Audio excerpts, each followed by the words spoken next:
अस्सलामु अलैकुम वरहमतुल्लाहि वबरकातुह। हज ट्रेनिंग के इस वीडियो में आपका इस्तकबाल है। इस वीडियो में मैं आपके साथ हज कमेटी ऑफ इंडिया की जो हज गाइडलाइंस हैं हज 2027 को लेकर उसके बारे में इंशाल्लाह डिटेल इन्फॉर्मेशन और मालूमात दूंगा कि ये गाइडलाइंस जो है आपको जानना ज़रूरी है हज का फॉर्म भरने के पहले भी और बाद में भी। तो इसमें क्या क्या इन्फॉर्मेशन है वो इंशाल्लाह बताऊंगा। तो देखिए, ये हज कमेटी ऑफ इंडिया की वेबसाइट है। यहाँ पे हज 2027 पे क्लिक करेंगे तो हज गाइडलाइंस 2027 पे जाएंगे तो ऐसे गाइडलाइंस ओपन होगी।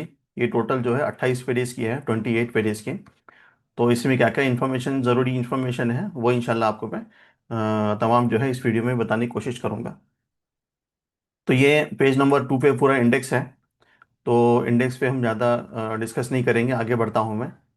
तो यहाँ पे जो है ये प्रीफेस है, यानी हज कमेटी ऑफ इंडिया जो है ये मिनिस्ट्री ऑफ माइनॉरिटी अफेयर्स में आती है। और ये जो है हज कमेटी का 2002 का एक्ट है और ये इसकी वेबसाइट है hajcommittee.gov.in। तो इससे जो है आपको पूरा साल भर राब्ता रहेगा।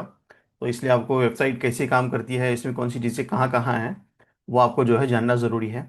और सर्कुलर जो है वो पूरे यहाँ पे आते रहेंगे, 2027 के 26 25 पुराने सर्कुलर भी देख सकते हैं, नए सर्कुलर आपके जो है यहाँ पे आएंगे। और आपका कवर नंबर आने के बाद में आपको यहाँ से जो है कवर इंक्वायरी करनी है, कवर नंबर डाल के। तो ये तमाम चीज़ें हैं और यहाँ पे आपका ये पिलग्रिम लॉगिन है। तो ये सब चीज़ें हैं। तो इसके बाद में जो है यहाँ पे ओवरव्यू आते हैं कि इंडियन पिलग्रिम्स और physically financially capable of performing हज, यानी जो माली एतबार से, जिस्मानी एतबार से जो है वो हज कर सकते हैं, उन पे जो है वो हज को जा सकते हैं। और यहाँ पे जो है वो बीमारी वगैरह से फ्री होना चाहिए, कोई बीमारी वगैरह नहीं होनी चाहिए। अब कौन कौन सी बीमारियाँ हैं इंशाल्लाह मैं आगे इसके बारे में बताऊँगा। और इसके बाद में जो है फाइनल कॉस्ट जो है वो अभी पता नहीं है। तो फर्स्ट और सेकंड इंस्टॉलमेंट तो पता होता है, थर्ड थर्ड इंस्टॉलमेंट जो है वो थोड़ा लास्ट लास्ट में अगले साल तक पता चलेगा। और यहाँ पे है कि once arrived in KSA all pilgrim must carry Nusuk card. तो ये नुसुक कार्ड बोल के एक चीज़ होता है जो आपको हाजियों को सऊदी अरब पहुँचने के बाद में जो है मक्का मदीना में दिया जाता है, ये ज़रूरी है। तो ये है। फिर इसके बाद में कहा गया है कि हज सुविधा ऐप के बारे में, कि हज सुविधा ऐप भी जो है आप जो है डाउनलोड कर लें और उसका जो है इस्तेमाल करें। वहाँ से भी फॉर्म भर सकते हैं, लेकिन मैं आपको सजेस्ट करूँगा कि वेबसाइट से ही फॉर्म भरें। फिर इसके अलावा जो है ये जनरल इन्फॉर्मेशन है, इसको थोड़ा हम स्किप करते हैं। और यहाँ पे एक इम्पॉर्टेंट ये है कि HCOI coordinate exclusively with state unitary हज कमेटी, स्टेट हज कमेटी। तो जैसे हज कमेटी के दो ब्रांचेस होते हैं, स्टेट हज कमेटी और सेंट्रल हज कमेटी। तो इसके ये जो है जानना ज़रूरी है। और it does not authorise any private individual agency associate to act on in behalf, यानी जो आपको आके कहता है कि हम हज कमेटी के आदमी हैं, कोई आपके गांव से शहर से, तो उन पर जो है बिल्कुल भरोसा करना नहीं है। तो ये है। और ये जो है हज कमेटी ऑफ इंडिया के सेंट्रल हज कमेटी का ऑफिस है मुंबई का। और तो ये है। और यहाँ पे शिया के बारे में है, जो शिया हजरात हैं वो जोहफा मीकात से जो है वो कर सकते हैं। फिर इसके अलावा जो है once in life time policy है, यानी हज कमेटी से जो है आप जिंदगी में सिर्फ एक ही मरतबा हज कर सकते हैं और सेकंड टाइम हज नहीं कर सकते हैं। सेकंड टाइम हज करना है तो दो कंडीशन है, या तो आप किसी लेडीज महरम का जो है, लेडीज का जो है मर्द महरम बन के जा सकते हैं, या 65 प्लस कोई जा रहे हैं तो उनका कंपेनियन बन के जा सकते हैं। यानी पहले बीवी का हज कराया था, अभी अम्मी के साथ में, माँ के साथ में जाना चाहते हैं, बहन के साथ में जाना चाहते हैं, पप्पू के साथ जाना चाहते हैं, तो इसी सूरत में जा सकते हैं। या कोई 65 प्लस वाले हैं तो उनका भी जा सकते हैं। तो ये है। फिर ये गाइडलाइंस के ताल्लुक से है। और एलिजिबिलिटी ऑफ हज है कि हज के लिए एलिजिबल कौन है। तो पासपोर्ट आपके पास होना चाहिए 31 दिसंबर तक का।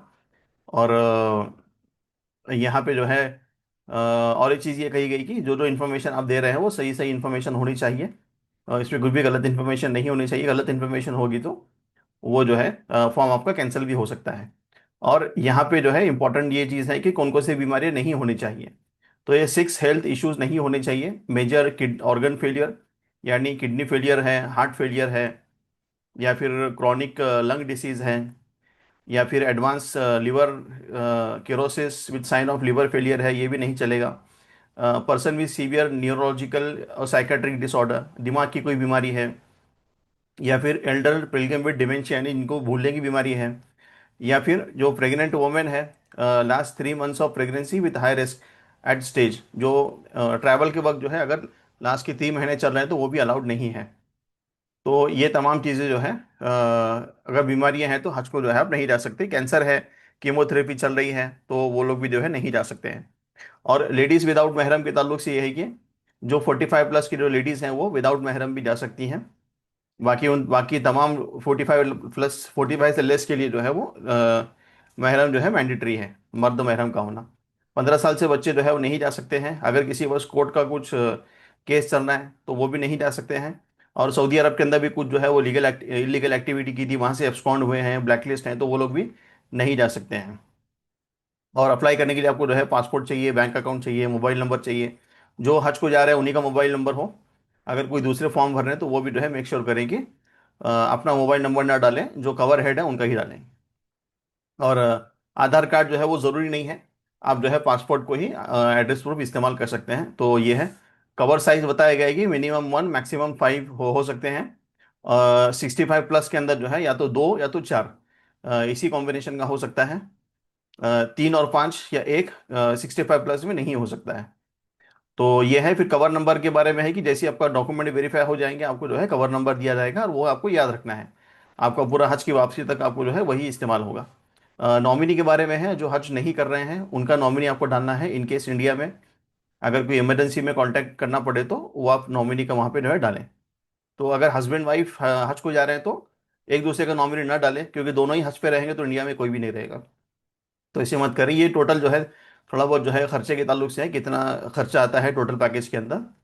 और ये है। फिर यहाँ इंडिया में भी कितना खर्चा आता है वो बताया गया है। और ये यहाँ पे जो कहा गया है कि सही सही इन्फॉर्मेशन जो है आप दें, गलत इन्फॉर्मेशन ना दें। गलत देंगे तो आपका रिजेक्शन भी जो है हो सकता है। और सोलोमन डिक्लेरेशन बोल के है कि जो जो भी फॉर्म भरा है तो सबसे लास्ट में सोलोमन डिक्लेरेशन, यानी जो जो आपने फॉर्म भरा है वापस आपको साइन करना है, प्रिंट आउट निकाल के, जो मैंने सही जो इन्फॉर्मेशन भरी है वो सही भरी है। फिर सिलेक्शन होने के बाद में जो है वो हर एक को मेडिकल स्क्रीनिंग कराना है। और वो जो है वेबसाइट पे ही जो है अपलोड करना है। अभी तक जो है वो स्टेट हज कमेटी को भेजना पड़ता था, लेकिन अभी भेजने की ज़रूरत नहीं है, अपलोड कर सकते हैं। तो ये एक ताल्लुक से है।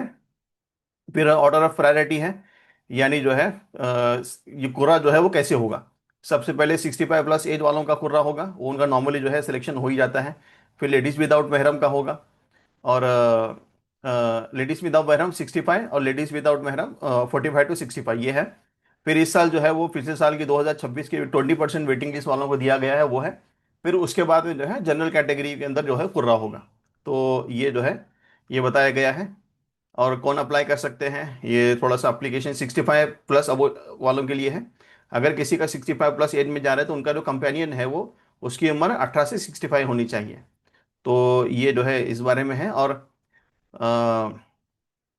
नॉन एलबीएम, नॉन जो लेडीज विदाउट महरम है उनका जो है वो उनका जो महरम होगा वो जो है वो हस्बैंड वाइफ ब्रदर सिस्टर ये होना चाहिए।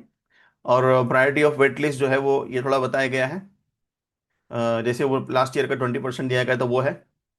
और फिर डिस्ट्रीब्यूशन ऑफ कोटा जो है वो कहा गया है, जैसे कि टोटल कोटा जो आता है इंडिया का उसमें 30% हज कमेटी का है, फिर उसके बाद 30% प्राइवेट का है। 70% हज कमेटी का है, 30% प्राइवेट का है। फिर उसके बाद कहा गया है कि जैसे वो हज इंस्पेक्टर हुआ करते थे, तो अभी तक जो है वो 150 पे एक हज इंस्पेक्टर हुआ करते थे, उसको चेंज करके 135 पे एक हज इंस्पेक्टर कहा गया है। तो उसके बाद में है। फिर उसके बाद जो थर्ड आएगा वो जो कोटा बचेगा उसके अंदर जो है वो कुर्रा होगा। तो ये है। फिर इसके बाद में जो है वो महरम कोटा भी है, कि 500 जो है महरम कोटा भी आता है। तो वो सिलेक्शन होने के बाद में आता है, यानी कोई मर्द है उसने फॉर्म भरा था, सिलेक्शन भी हुआ था, अभी अपने कोई महरम लेडीज़ को ऐड करना चाहते हैं, बहन को, फुप्पी को, चाची, नानी को, जो महरम लेडीज़ हैं उनको, तो वो ऐड कर सकते हैं। फिर इसके अलावा जो है ये कुर्रा के बारे में कहा गया है कि कुर्रा कैसे होता है, ड्रॉ कैसे होता है। पहले 65 प्लस वालों का होगा, फिर लेडीज़ विदाउट महरम, फिर जो है वो 20% वेटलिस्ट वालों का, फिर जो है जनरल वालों का होगा। तो यहाँ पे जो है वो ये कहा गया है। फिर आपको जो पेमेंट जो करना है वो पेमेंट ऑनलाइन पेमेंट करना है, वेबसाइट से आप कर सकते हैं। Credit card, debit card, net banking से तो मैं आपको बोलूंगा कि क्रेडिट कार्ड से अवॉइड करें, क्योंकि लेट पेमेंट में इंटरेस्ट वगैरह लगेगा। और यहाँ पे बताया गया है कि आपको पहले 1,52,300 देना है, कुर्रा के बाद सिलेक्शन होगा तो इतना आपको देना है। वो देने के बाद में जो है आपका कंफर्म होगा। फिर आपको 1,25,000 देने हैं, एक अब तक देने हैं, 31 दिसंबर तक देने हैं। फिर थर्ड पेमेंट आएगी वो जब एयरलाइंस का टेंडर निकलेगा, उसके बाद में आपकी जो है वो थर्ड पेमेंट आएगी। तो यहाँ पे है, फिर ये वीज़ा फीस वगैरह भी बताया गया उसके अंदर होता है। फिर कैंसलेशन के बारे में बताया गया है, कैंसलेशन चार्जेस जो है वो आगे हैं। फिर अकोमोडेशन, मक्का के अंदर जो अकोमोडेशन होगा वो कैसे होगा, एटलीस्ट 1 बाथरूम फॉर 12 पिलग्रिम। फिर बिल्डिंग में जो है लिफ्ट वगैरह होगी, एसी होगा, वाटर पानी पीने का होगा, वाईफाई होगा।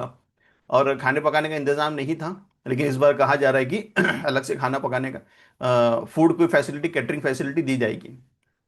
तो आप उधर आएंगे तो आपको जो है पता चलेगा। फिर हरम को जाने के लिए जो है आपके अजीजिया से जो है 24 आवर्स फ्री बसेस रहेंगी। और मीना, अरफात, मुजदलफा के लिए भी जो है वो हज कमेटी जो है आपको प्रोवाइड करेगी। और मदीना के अंदर जो होटल होंगी वो ऑन द स्पॉट होती हैं, पहले से अलोकेट नहीं होती हैं। तो ये भी है। और सिम कार्ड के ताल्लुक से है कि हज कमेटी कोई सिम कार्ड नहीं देती है। तो यहाँ पे जो जो कवर हेड हैं वो खुद जो है अपना सिम कार्ड कैरी करें, और उस पर जो है वो इंटरनेशनल रोमिंग रखें। फिर चेंज ऑफ अकोमोडेशन है, यानी आपको जो मिल गया तो वो जो है आपको चेंज नहीं कर सकते हैं, जो आपको रूम मिला है वही रहना है। फिर अदाही कुर्बानी है, अदाही कुर्बानी यानी कि हर एक को अपनी अपनी कुर्बानी देनी है, तो हज का फॉर्म भरते वक्त जो है आप उसको यस सेलेक्ट करें।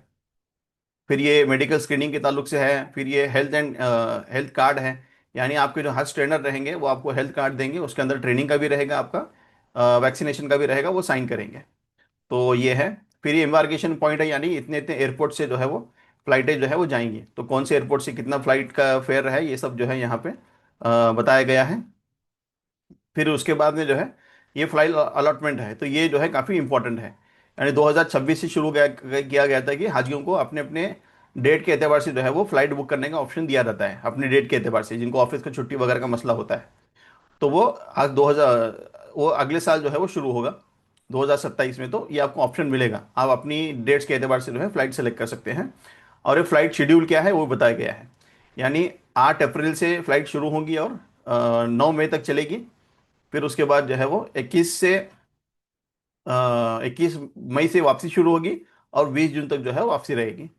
तो ये टोटल इस बारे में है। टोटल स्टे कितना है, 35 to 45 डेज का रहता है, ये फुल पैकेज वालों का।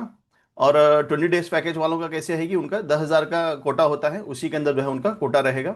और 10,000 जो 20 डेज का पैकेज है वो 2 से 3 दिन मदीना में रहेंगे, बाकी पूरे दिन जो है वो मक्का में रहेंगे। कॉस्ट जो है उनका फुल पैकेज वालों के सही जो है सेम सेम रहेगा। अभी तक सेम था, अभी 2027 का पता नहीं है।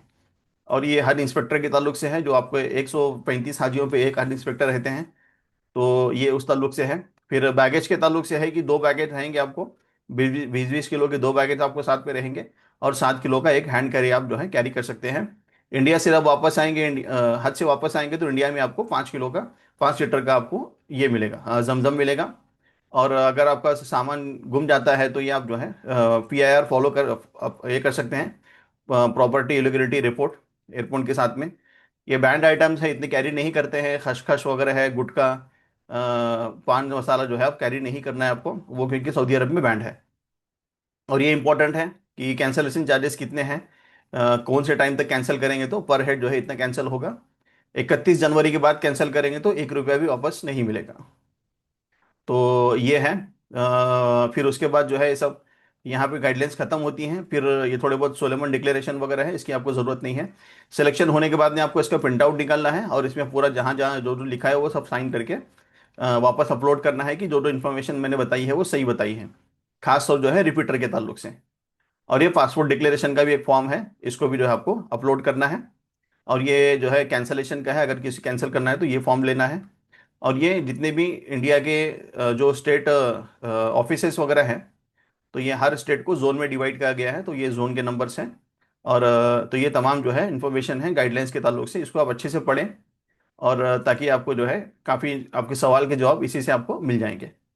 कुछ सवाल जवाब है तो आप जो है हमारा व्हाट्सएप ग्रुप भी ज्वाइन कर सकते हैं, इस वीडियो के डिस्क्रिप्शन में व्हाट्सएप ग्रुप का लिंक है, उसको भी आप जो है वहाँ पे आप क्वेश्चन जो है पूछ सकते हैं। जज़ाकल्लाहु खैरा। अस्सलामु अलैकुम वरहमतुल्लाहि वबरकातुहू।